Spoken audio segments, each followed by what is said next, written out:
ঈদ মুবারক। ঈদ মুবারক। কোন সালামি দিতে না না।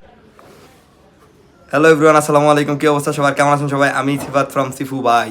তো আজকে ঈদের নামাজ টামাজ পড়ে মানে বাড়ির সবাই ঈদের আনন্দ করতেছে। বেলা বাজে 11টা, আমার বোন ছোটটা কইরা ঘুমাইতেছে। তার মধ্যে কোনো ঈদের আনন্দ নাই, কিচ্ছু নাই, তার বিচারটা করতেছি। কারণ এই তো না না এই যে কইরা ঘুমায়। আয় না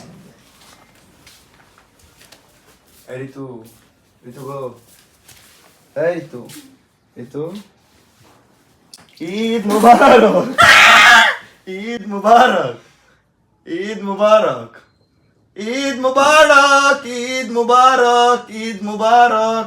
এটা কি ঈদ মুবারক। তুই ঘুমাত কে রে? নামাজ পড়ে আবার তো সবাই মেজাজ করে বানাইলা সিজল ভাই। ঈদ মুবারক, ঈদ মুবারক, ঈদ মুবারক, ঈদ মুবারক। সবার ঈদ মুবারক কই দে। তোর মাথা ঘুমু শয়তান। ঈদ ভালো মুবারক। করে ডাকলে উঠি না। ডাকছি বলে উঠছো? কয়বার ডেকে গেছি নামাজ তাইয়া? না উঠছিলি তুই? ঈদ মুবারক। আমি ঘুমা তুই। আল্লাহ সালামি দিয়ে দিও। তুই যা যা।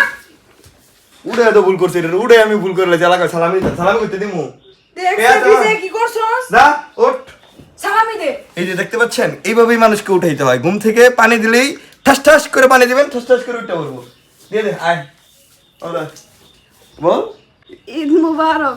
কোন সালামি দিতে না না, তুই কবে সালামি লাগতো না ভাইয়া? Thank you. সালামি দে। আমার ঘুমের তুই রয়েছে তাহলে থ্যাংক ইউ। সালামি দে। চল যাক, এইভাবে এই ছোট বোনদেরকে ঘুম থেকে উঠাইতে হবে। আর এইভাবে ঘুম নষ্ট করতে হবে। বেশি ঘুমালে স্বাস্থ্যের ক্ষতি। আল্লাহর মধ্যে আমার বোনটা স্বাস্থ্য আছে ভালোই। থাক, টাটা, বাই বাই। দে দে চট।